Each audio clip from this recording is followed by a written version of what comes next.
বিরতির পর স্বাগত। এবার আমরা চোখ রাখছি রানীর বাজারের দিকে। বান্দাই বিধানসভার রানীর বাজারের রীতিমতো এখনো থমথমে পরিস্থিতি। টিএসআর জওয়ান সেখানে মোতায়েন রয়েছে ত্রিপুরা পুলিশ আধিকারিক। আমাদের প্রতিনিধি গ্রাউন্ড জিরো থেকে রয়েছে এই মুহূর্তে রানীর বাজারে কেমন পরিস্থিতি রয়েছে, সাধারণ মানুষের কি বক্তব্য, সমস্তটা বিষয় তুলে ধরছে আমাদের প্রতিনিধি শুভেন্দু সরকার রয়েছে একেবারে গ্রাউন্ড জিরো থেকে। শুভেন্দু, শোনা যাচ্ছে? শুভেন্দু, এই মুহূর্তে কি পরিস্থিতি দেখতে পাচ্ছ? তোমার ঠিক পেছনে আমি দেখতে পাচ্ছি এখনো ধোঁয়া উঠছে, ঠিক কি পরিস্থিতি রয়েছে একটু যদি তুলে ধরো আমাদের সামনে।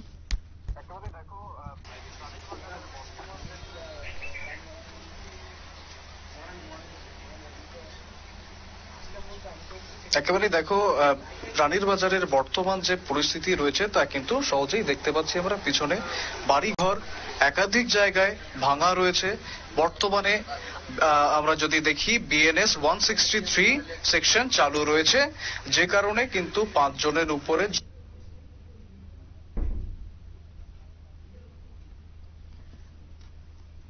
গ্রাউন্ড জিরো থেকে সরাসরি নিউজ ভ্যানগার্ড প্রতিনিধি শুভেন্দু সরকার আমাদের সাথে ছিল এবং সমস্তটা বিষয় তুলে ধরছিল।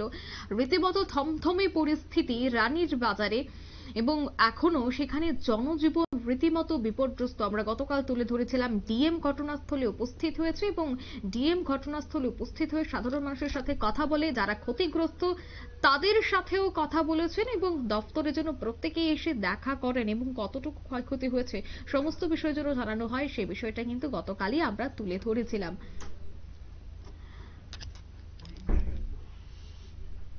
বিভৎস ছবি, অভিশপ্ত রাত আমরা দেখেছিলাম রানীর বাজারে। কয়েকটা বাড়ি, বিশেষ করে প্রায় 10 থেকে 12টি বাড়ি সম্পূর্ণ আগুনে পুড়িয়ে দেওয়া হয়। দুই গোষ্ঠীর মধ্যে সংঘর্ষের জেরেই এই ছবি উঠে এসেছে। গ্রাউন্ড জিরো থেকে আমাদের প্রতিনিধি বারবার তুলে ধরছে সেই ছবি, যদিও যান্ত্রিক গোলযোগের জন্য যোগাযোগ আমাদের বিচ্ছিন্ন হয়ে যাচ্ছে। আমরা পুনরায় চেষ্টা করব, কিন্তু তারই আগে আমরা কথা বলার চেষ্টা করছি। বার্তা সম্পাদক দেবব্রত চক্রবর্তী জুড়ে গেছে টেলিফোন লাইনে। দেবব্রত দা, গ্রাউন্ড জিরো থেকে আমরা যে ছবি এখনো পর্যন্ত দেখতে পাচ্ছি, 24 ঘন্টা অতিক্রান্ত, এখনো সেখানে পোড়া গন্ধ রয়েছে, এখনো ধোঁয়া উঠছে, যে বিভৎস ছবি, কি বলবে? দেখো, যে ঘটনা ঘটে গেছে এটা তো মর্মান্তিক, একটা দুঃখজনক ঘটনা। এটা কিন্তু বারবারই কিন্তু যারা বলছিলেন যে এটা তো আর অন্য কোনো রাষ্ট্র নয়, এটা ভারত, আমি নাম করেই বলছি, এটা পাকিস্তান বা বাংলাদেশ নয়, এটা এই রাজ্য সম্প্রীতির রাজ্য, এই দেশ সম্প্রীতির দেশ। যে ঘটনাটা ঘটেছে এটা কোনো মহল থেকেই মেনে নেওয়া যাচ্ছে না। সবাই কিন্তু এ ব্যাপারে তোমার প্রতিবাদে নেমেছে, নিন্দায় নেমেছে। সবাই নিশ্চয়ই দেখেছে একটা 8 মাস বয়সী শিশুর মাথা ফাটিয়ে দেওয়া হয়েছে। কি নৃশংসতা, নির্মম ঘটনা। এই ঘটনায় বর্তমানে 163 ধারা জারি রয়েছে, কড়া নিরাপত্তা ব্যবস্থা রয়েছে। কিন্তু যে ঘটনাটা ঘটে গেল এটা কিন্তু রাজ্যের ক্ষেত্রে একটা কলঙ্কজনক ঘটনা। এটা মোটেও মেনে নেওয়া যায় না। যেভাবে এই দুষ্কৃতীরা এই তাদের উপর আক্রমণ করেছে, বাড়িঘর পুড়েছে, তোমার আসবাবপত্র জ্বালিয়ে দিয়েছে, এই যে ঘটনাগুলো এটা হৃদয় বিদারক, এটা মেনে নেওয়া যায় না। সুতরাং যাই হোক, কড়া পুলিশি ব্যবস্থা রয়েছে এখনো, কিন্তু এলাকায় থমথমে পরিস্থিতি। সাধারণ মানুষ আতঙ্কিত, পরে কি হয়, সম্প্রীতি ফিরে আসবে কিনা। তবে সামনেই পুজো, এই পুজোর আগে এই ঘটনা মোটেও একটা তোমার দুঃখজনক। সুতরাং এ ব্যাপারে প্রশাসনকে আরো কঠোর ভূমিকা নেওয়া উচিত এবং যারা দোষী তাদের অনতিবিলম্বে গ্রেপ্তার করে সাজা দেওয়া উচিত, যদিও পুলিশ তৎপর। সুতরাং এই মুহূর্তে একটা কথাই বলা যেতে পারে যে সম্প্রীতিটা বজায় রাখতে হবে। আবারও বলতে হয়, এটা এই রাজ্য এবং দেশ একটা ভিন্ন মাত্রার দেশ, সম্প্রীতির দেশ এই রাজ্য।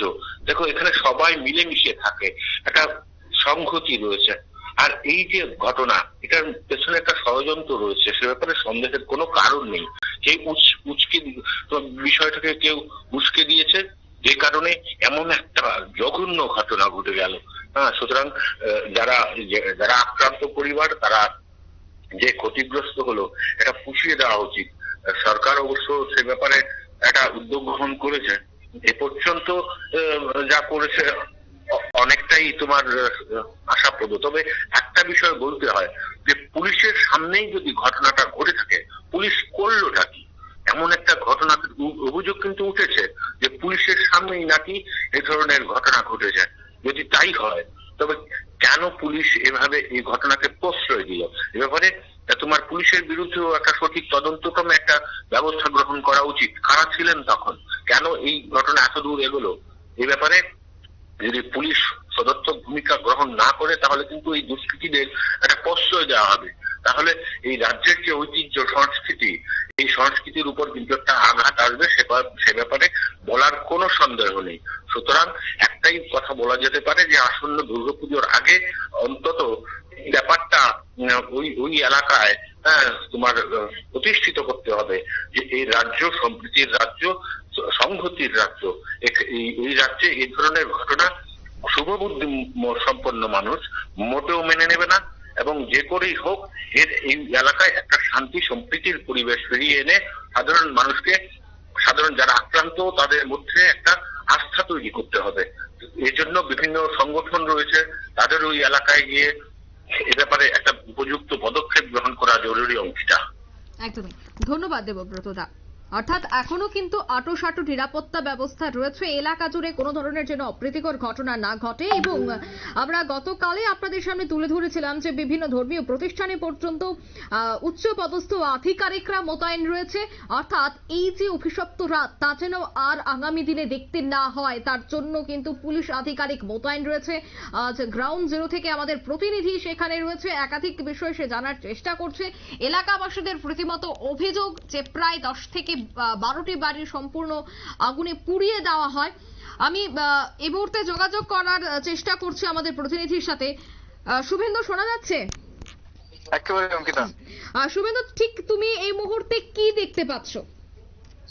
দেখো অঙ্কিতা, আমি এখানে দাঁড়িয়ে রয়েছি একেবারে ঘটনাস্থলে। আমার পিছনেই ঠিক দেখতে পাচ্ছিলে, একটু আগে যে ছবি আমরা তুলে ধরছিলাম যে সেখানে এখনো ধোঁয়া উঠছে। যে একটি গাড়ি রয়েছে, মালবাহী একটি পণ্যবাহী গাড়ি ছিল, সেই গাড়িটি সম্পূর্ণ পুড়ে ছাই। এবং আমার সামনে দেখতে পাচ্ছি একটি দোকান, সেই দোকানও কিন্তু রীতিমতো ভাঙচুর করা হয়েছে। সেই দোকানের আর অবশিষ্ট বলতে কিছুই নেই। বর্তমানে এই পরিস্থিতি আমি সামনে দেখতে পাচ্ছি এবং পাশাপাশি প্রচুর পুলিশ মোতায়েন করা রয়েছে, টিএসআর বাহিনী মোতায়েন করা রয়েছে। এবং একটু আগেই এসডিএম অফিস থেকে কিন্তু এসেছিল, তারা প্রাথমিকভাবে যে ক্ষতি হয়েছে, ক্ষয়ক্ষতি হয়েছে, সেই ক্ষয়ক্ষতির অনুমান করতে তারা কিন্তু এসেছিল। এবং তারা দেখেছেন পাশাপাশি যে শিবির খোলা হয়েছে এলাকাবাসীদের জন্য, সেই শিবিরেই কিন্তু তারা আপাতত খাওয়া দাওয়া করছেন। সেখানেই তারা যাদের একেবারে বাড়ি থেকে চাল উড়ে গেছে তারাও পর্যন্ত কিন্তু সেই শিবিরে আশ্রয় নিচ্ছেন। পাশাপাশি সেখানেই খাওয়া দাওয়া হচ্ছে আপাতত। এবং স্বাভাবিকভাবেই সাধারণ মানুষ যারা এলাকাবাসী তাদের মধ্যে কিন্তু একটা আতঙ্ক রয়েছে। দেখো, স্বাভাবিকভাবে যে ঘটনা হয়েছে সেই ঘটনা কিন্তু একেবারেই যে সাধারণ বা একটি স্বাভাবিক ঘটনা এমনটা কিন্তু মনে করছেন না। সবাই কিন্তু মনে করছেন এর পিছনে কোনো বড় ষড়যন্ত্র রয়েছে। অর্থাৎ এলাকায় কান পাতলে কিন্তু এমনটাই শোনা যাচ্ছে এখনো পর্যন্ত অঙ্কিতা। একদমই। শুভেন্দু, এখানে তুমি বলছিলে যে প্রচুর পরিমাণে পুলিশ মোতায়েন রয়েছে এবং আজ থেকে ঠিক একদিন আগে যে ঘটনা ঘটেছে যার জন্য রীতিমতো রাজ্য জুড়ে এক প্রকার তোলপাড়, বা এই বিষয়টা নিয়ে এখনো মানুষের মধ্যে একাধিক প্রশ্ন রয়েছে। এলাকাবাসীদের মূলত কি অভিযোগ? এরপর কি আর কোনো ধরনের কোনো ঘটনা ঘটেছে? না দেখো, তারপরে আর সেভাবে কোনো উল্লেখযোগ্য সিগনিফিকেন্ট কিছু হয়নি। তবে যে সাধারণ যে প্রশাসনের ভূমিকা তা নিয়ে কিন্তু রীতিমতো ক্ষোভ রয়েছে। দেখো, এখান থেকে থানার দূরত্ব মাত্র 15 কিলোমিটার এবং সেখান থেকে আসতে অলমোস্ট 15 কিলোমিটার, এবং সেখান থেকে আসতে পুলিশের কিন্তু প্রায় 2 ঘন্টার উপরে সময় লেগেছে। পাশাপাশি যে ফায়ার ব্রিগেডের কথা আমরা প্রথম থেকেই শুনে আসছি, সেই ফায়ার ব্রিগেড কিন্তু এলাকায় পৌঁছতে অনেক সময় লেগেছে, যে কারণে ফায়ার ব্রিগেডের উপরেও সাধারণ মানুষের কিন্তু প্রচন্ড ক্ষোভ রয়েছে। এবং পাশাপাশি যেমনটা জানাচ্ছিলাম, আপাতত থমথমে পরিবেশ, সেভাবে কিন্তু সেইভাবে মানুষের আনাগোনা কিন্তু খুব একটা নেই। এবং যারা বেরোচ্ছেন তারা শরণার্থী শিবিরের উদ্দেশ্যে বেরোচ্ছেন, কারণ খাওয়া দাওয়া সেখানেই হচ্ছে আপাতত অঙ্কিতা।